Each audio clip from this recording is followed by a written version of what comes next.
லண்டனில் 3 மாத படிப்பை முடித்துவிட்டு தமிழகம் திரும்புகிறார் தமிழக பாஜக தலைவர் அண்ணாமலை.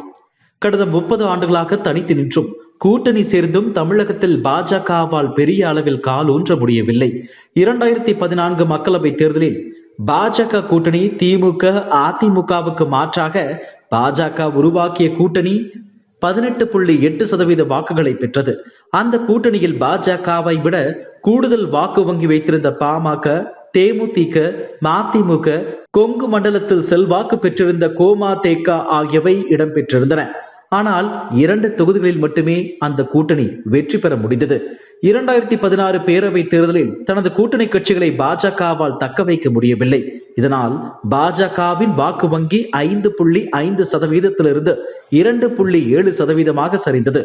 2019 மக்களவை தேர்தலில் அதிமுக பாஜக கூட்டணி அமைந்த போதும் அது படு தோல்வியையே சந்தித்தது. பாஜகவுக்கு 3.7% வாக்குகள் தான் கிடைத்தன. 2021 பேரவை தேர்தலில் அதிமுகவிடம் 20 இடங்களை பெற்ற பாஜக 4 தொகுதிகளில் வென்றது. எனினும் அதன் வாக்கு வங்கி வெறும் 2.6% மட்டுமே. இந்த சூழலில்தான் மாநில தலைவராக அண்ணாமலை நியமிக்கப்பட்டார். பதவிக்கு வந்த ஓராண்டிலேயே நகர்ப்புற உள்ளாட்சி தேர்தலில் தனித்து போட்டியிட்ட பாஜக 5% வாக்குகளை பெற்று கவனம் ஈர்த்தது. 2022 பாஜக தனித்து போட்டியிட்டு சென்னையில் ஒரு மாமன்ற உறுப்பினரை பெற்றது. இதற்கிடையே திமுக எதிர்ப்பு அரசியலை தீவிரமாக கையிலெடுத்த அண்ணாமலை என் மண் என் மக்கள் எனும் நடைப்பயணத்தை மாநிலம் முழுவதும் மேற்கொண்டார். தொடர்ந்து அண்ணா, ஜெயலலிதா ஆகியோரை அண்ணாமலை விமர்சனம் செய்ததால் அதிமுக பாஜக கூட்டணி முறிந்தது. 2024 மக்களவை தேர்தலில் பாஜக தலைமையில் கூட்டணியை உருவாக்கி 23 தொகுதிகளில் தாமரை சின்னத்தை முன்னிறுத்தி போட்டியிட்ட போது அந்த கட்சியின் வாக்கு விகிதம் தமிழக தேர்தல் வரலாற்றிலேயே முதல் முறையாக 11.2% உயர்ந்தது. 12 மக்களவை தொகுதிகளில் பாஜக கூட்டணி 2வது இடத்தை பிடித்ததுடன் 9 தொகுதிகளில் பாஜக 2வது இடத்திற்கு முன்னேறியது. குறிப்பாக சென்னை மண்டலம், கொங்கு மண்டலத்தில் கோவை, பொள்ளாச்சி, நீலகிரி, தென் மாவட்டங்களில் விருதுநகர் தொகுதியை தவிர்த்த பிற தொகுதிகளிலும் பாஜக கூட்டணி மிக கணிசமான வாக்குகளை பெற்றது. மக்களவை தேர்தல் முடிவை பேரவை தொகுதி வாரியாக கணக்கிட்டால் 81 தொகுதிகளில் பாஜக கூட்டணி 2வது இடத்தை பிடித்திருந்தது. அதிமுகவுடன் கூட்டணி வைத்திருந்தால் குறைந்தது 15 தொகுதிகளில் அந்த அணி வெற்றி பெற்றிருக்கலாம் என பலர் கருத்து தெரிவித்தனர். 30 தொகுதிகளில் கூட வென்றிருக்க கூடும் என்கிறார்கள் அதிமுகவினரும், அதிமுகவுடன் கூட்டணி வேண்டும் என்று விரும்பும் பாஜகவினரும்.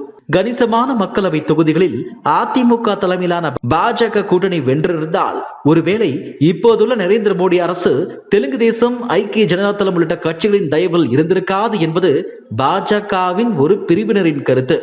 40க்கு 40 வெற்றியை திமுகவுக்கு அளித்ததன் மூலம் கடந்த 3 ஆண்டு திமுக ஆட்சிக்கு மக்கள் அங்கீகாரத்தை பெற்று தந்துவிட்டார் அண்ணாமலை என்று அவர்கள் குற்றம் சாட்டுகிறார்கள்.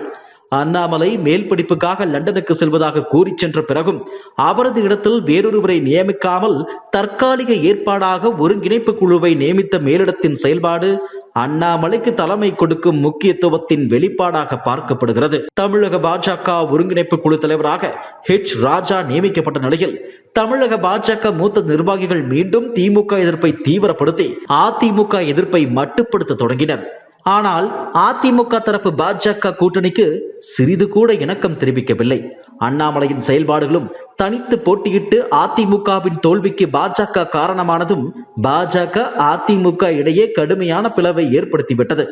வெளிப்படையாக பாஜக எதிர்ப்பு நிலைப்பாட்டை அதிமுக எடுத்திருக்கும் நிலையில் மீண்டும் இணக்கம் ஏற்படுமா என்பது கேள்விக்குறியாக மாறியிருக்கிறது. வட சென்னையில் வெள்ளம் வந்த நேரத்தில் கூட பாஜகவில் தீவிரமாக களத்தில் இறங்கி பணியாற்ற முடியவில்லை. அதே போல தமிழக பாஜகவுக்கு கட்சி மேலிடம் கொடுத்த முக்கிய பொறுப்பான உறுப்பினர் சேர்க்கையிலும் இலக்கை எட்ட முடியவில்லை. இதற்கிடையே நடிகர் விஜயின் அரசியல் பிரவேசம், பேரவை தேர்தலை மையமாக வைத்து திமுக, அதிமுக, நாதாக தீவிரமாக செயல்பட்டு வருவது உள்ளிட்ட செயல்பாடுகளால் தமிழக அரசியல் களம் விறுவிறுப்பாகி உள்ளது. விஜயை திமுக எதிர்ப்பு சக்தி என வரவேற்க வேண்டுமா அல்லது பாஜகவின் போட்டி சக்தி என விமர்சிக்க வேண்டுமா என்பதில் பாஜகவில் குழப்பம் நீடிக்கிறது. பாஜகவை விஜய் கடுமையாக விமர்சனம் செய்த பின்னரும் இதுவரை பாஜகவிடமிருந்து சரியான எதிர்வினை வரவில்லை என்றே சொல்லலாம். தமிழக பாஜக மூத்த நிர்வாகிகளை பொறுத்தவரை திமுகவுக்கு எதிராக பெரிய கூட்டணியை கட்டமைத்தால் மட்டுமே அதை வீழ்த்த முடியும் என கருதுகின்றனர். ஆனால் அதற்கு அதிமுகவும் தயாராக இல்லை, அதை அண்ணாமலையும் விரும்பவில்லை. இந்நிலையில்தான் அண்ணாமலை தமிழகத்திற்கு நாளை திரும்புகிறார். மக்களவை தேர்தல் என்பதால் பிரதமர் மோடியை முன்னிறுத்தி பாஜகவால் கணிசமான வாக்கு வங்கியை பெற முடிந்தது. நாதாக, தாவேக போன்ற கட்சிகள் இளைஞர்களை குறிவைத்து களமாடி வரும் நிலையில் இளைஞரான அண்ணாமலையை தவிர்த்துவிட்டு பாஜக இயங்க முடியுமா என்பதும் கேள்விக்குறிதான். அடுத்து வருவது பேரவை தேர்தல் என்பதால் அதிமுகவை தவிர்த்துவிட்டு பாஜகவால் தனி அணியாக செயல்பட முடியுமா என்பதையும் பொறுத்திருந்துதான் பார்க்க வேண்டும். இதுபோன்ற செய்திகளை மேலும் தெரிந்து கொள்ள எங்களது யூடியூப், ஃபேஸ்புக் மற்றும் ட்விட்டர் ஆப்களை சப்ஸ்கிரைப் செய்யவும்.